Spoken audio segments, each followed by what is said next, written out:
અંત સમયનું અંતિમ ચિહ્ન શું છે. આ પૃથ્વી પર કોઈ બીજો કંઈ કહે તો આપણે ધ્યાનમાં નહીં લઈએ તો ચાલે, પણ પ્રભુ ઈશ્વરની વાતને આપણે ધ્યાનમાં લેવું જરૂરી છે. અને પ્રભુ ઈશ્વરે આપણને અંત સમયનું અંતિમ ચિહ્ન આપ્યું. આપણે બીજા કોઈ ચિહ્નની રાહ જોવાની જરૂર નથી. We don't need to wait for any other sign. પ્રભુ ઈશ્વરે આપણને અલ્ટિમેટ સાઇન આપી, અને એ સાઇન પર આપણે ધ્યાન આપવાની જરૂર છે. એ ચિહ્ન પર આપણે ધ્યાન આપવાની જરૂર છે. આજે જ્યારે યુદ્ધો થાય છે ત્યારે લોકો કહે છે, અરે પ્રભુ ઈશ્વરે કહ્યું હતું કે જ્યારે યુદ્ધો થાય ત્યારે હજુ અંત નથી આવ્યો, તમારે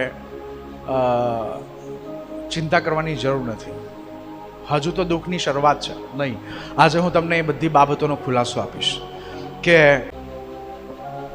આપણે કેમ સતર્ક રહેવું જોઈએ અને આપણે કેમ પ્રભુ ઈસુની એ વાત પર ભરોસો રાખવો જોઈએ.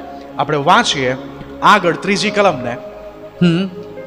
તે અમને કહે.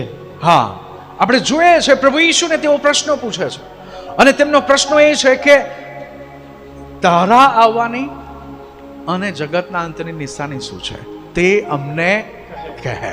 પછી શું થયું આગળ વાંચો. ત્યારે ઈસુએ તેઓને ઉત્તર દીધો કે હા, સાવધાન રહો. જો તેમણે સાવધાનીથી શરૂઆત કરી. તેમણે શેનાથી શરૂઆત કરી? સાવધાનીથી. અલર્ટ, સાવધાન. અને કયા સંદર્ભમાં તેમણે સાવધાન રહેવાનું કહ્યું? તેમણે કહ્યું કે સાવધાન રહો, રખે ને તમને કોઈ શું કરે? ભૂલાવે. કેમ કે જો પ્રભુ ઈસુએ કહ્યું છે કે તે આવવાનો છે, તો એનો મતલબ કે પૃથ્વી પર એવા લોકો ઊભા થઈ શકે છે કે જે ખોટો દાવો કરી શકે છે. એટલા માટે પ્રભુ ઈસુએ કહ્યું કે સૌથી પહેલા તો તમારે સાવધાન રહેવાની શું છે? જરૂર છે. પછી શું લખ્યું છે? વાંચો જરા. કેમ કે હું તો ખ્રિસ્ત છું. હા, જો સૌથી પહેલું સાવધાની રાખવાની વાત તેમણે કરી, અને તેમણે કહ્યું કે હું તો ખ્રિસ્ત છું એવું કહેતા ઘણા મારે નામે આવશે. ઘણા મારે નામે શું કરશે? આવશે. હવે પ્રભુ ઈસુએ આ વાત કરી, તો આપણે તપાસવાની જરૂર છે કે શું ઇતિહાસમાં એવું થયું કે ઇતિહાસની અંદર શું એવા લોકો થયા કે જેમણે દાવો કર્યો હોય કે જેઓ ખ્રિસ્ત હોવાનો દાવો કર્યો હોય અને ખોટા ઠર્યા હોય? હા, છે. સૌથી પહેલો 17મી સદીની અંદર એક વ્યક્તિ થઈ ગયો. તેનું નામ હતું સાબાતાઈ ઝેવી. એ યહૂદી હતો. સાબાતાઈ ઝેવી એનું નામ હતું. 1626 થી 1676 માં તે આ પૃથ્વી પર હતો, 17મી સદીની અંદર. અને તેણે મસાયા હોવાનો દાવો કર્યો. એટલું જ નહીં, પુષ્કળ લોકો તેના ફોલોવર્સ હતા. એ સમયની અંદર ઘણા બધા લોકો તેની પાછળ ચાલી રહ્યા હતા, પણ તેનું મોત થઈ ગયું 1676માં, અને તેનો દાવો ખોટો પડ્યો. પ્રભુ ઈસુએ પહેલા ચેતવણી આપી હતી, મારા નામે ઘણા આવશે, સાવધાન. એમણે પહેલા જ કહી દીધું કે મારા નામે આવશે, મસાયા હોવાનો દાવો કરશે, પણ તમારે તેમની વાતમાં આવવાનું નથી. સાબાતાઈ ઝેવી નામનો ખોટો મસાયા ઊભો થયો. એના પછી 18મી સદીમાં, એટલે કે 1726 થી લઈને 1791 સુધી જેકબ ફ્રેન્ક, એ પણ યહૂદી સમાજમાંથી ઊભો થયો. જેકબ ફ્રેન્ક, નામ પણ જેકબ એટલે યાકોબ એટલે ઠગ. બરાબર. અને જેકબ ફ્રેન્ક નામનો વ્યક્તિ ઊભો થયો, જેણે પોતે પણ મસાયા હોવાનો દાવો કર્યો, અને તેની પાછળ પણ પુષ્કળ લોકો ગયા, પણ આખરે તેનો દાવો પણ ખોટો ઠર્યો. કેમ કે તેનું મોત થઈ ગયું. અને એના પછી ડેવિડ રૂબેની અને સોલોમન નામના 1490, એટલે કે આ 15 અને 16મી સદીમાં હતા. મેં સીધી 17મીથી શરૂ કરેલું, પણ 15મી સદીથી જ આવું શરૂ થઈ ગયું હતું. 15th century. આ આપણી 21મી છે ને, તો 15મી અને 16મી સદીમાં ડેવિડ રૂબેની અને સોલોમન નામના બે અલગ અલગ વ્યક્તિઓ હતા કે જેમણે મસાયા હોવાનો દાવો કરેલો. એ પણ યહૂદી સમાજના જ હતા. અને એના પછી જે આજે યહૂદી સમાજની અંદર જે છે છબડ મસાયનિઝમ, એ જે એની અંદર જે લેટ રાબી છે યોસેફ ઇઝેક, અને એના પછી સ્નેર જોન, અને એ લોકોએ પણ મસાયા હોવાનો દાવો કર્યો, પણ તેમના દાવા તેમના મૃત્યુની સાથે ખતમ થઈ ગયા. પણ વિશ્વની અંદર ઘણા બધા લોકો તેમને ફોલો કરી રહ્યા હતા, તેમની પાછળ ચાલી રહ્યા હતા, અને તેમના દાવાને તેઓ માની રહ્યા હતા. પણ સાંભળો, પ્રભુ ઈશુએ શરૂઆત 3જી કલમમાં ત્યાં કરી નાખી કે તમારે સાવધાન રહેવાનું છે, કેમ કે મારા નામે ઘણા આવશે. એટલું જ નહીં, ઘણાને તેઓ, એ કલમને વાંચો જરા ફરીથી, અને હું થોડીક ઓર બાબતો ઉમેરવા માંગુ છું એની અંદર. કેમ કે હું તો ખ્રિસ્ત છું હા, એમ કહેતા ઘણા મારે નામે આવશે, હા, હું તો ખ્રિસ્ત છું એમ કહેતા ઘણા મારે નામે આવશે. પછી ને તેઓ ઘણાને ભૂલાવશે. હા, એટલે એ લોકો સફળ રહેશે ઘણા બધા લોકોને પોતાની તરફ ખેંચવા માટે. એટલે ઘણા બધા લોકો તેમની પાછળ ચાલશે. દે વિલ ફોલો ધેમ. અને એવું થયું.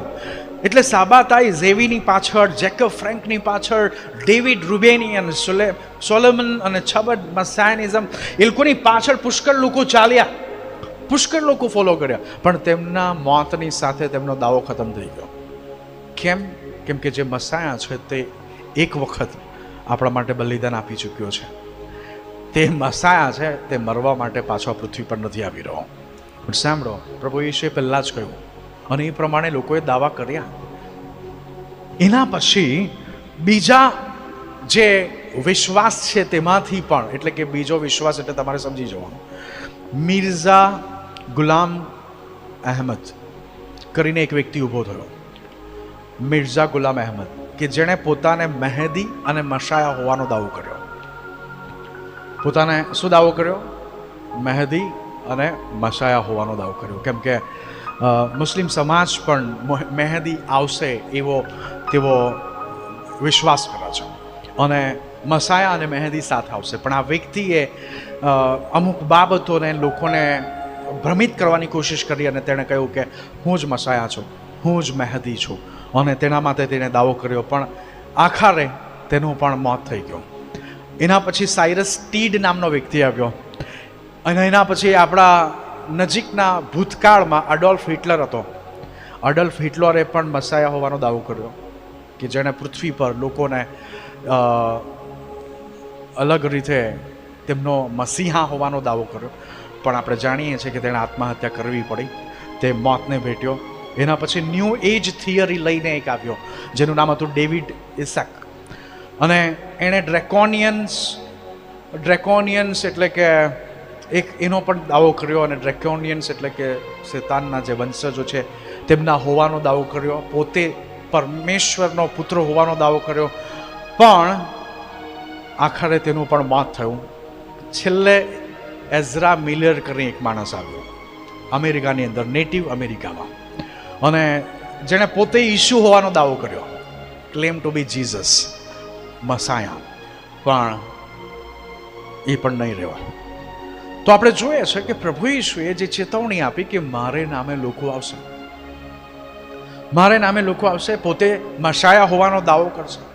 અને આપણે જોઈએ છે કે ઇતિહાસની અંદર મેં તમને ઘણા બધા લોકો ગણાવી દીધા, બરાબર, હું બધાનું નામ નહીં ગણાવી શકું, પણ જે મહત્વપૂર્ણ રીતે લોકોને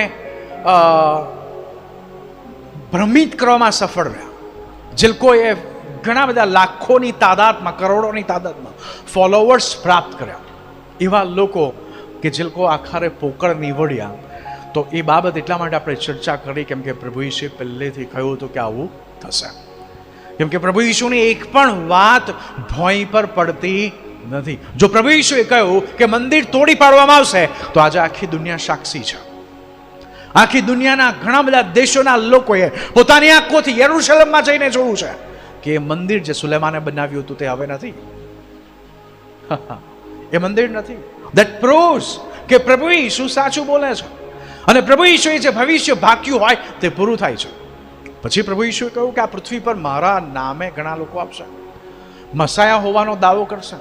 જે લોકો જૂઠા મસાયા હશે પણ તે લોકો દાવો કરશે, અને ઘણા બધા લોકો તેમની પાછળ ચાલશે. પણ આખરે આપણે જોઈએ છે કે ઘણા એટલે કે બધા જ આખરે તે લોકો નિષ્ફળ ગયા. દે ફેલ્ડ. અને લોકોએ તેમની પાછળ ચાલવાનું શું કર્યું? બંધ કર્યું. પણ સાંભળો, જો પવિત્ર શાસ્ત્ર બાઇબલને આપણે ધ્યાનથી યાદ રાખીએ છીએ તો આપણે છેતરાતા નથી.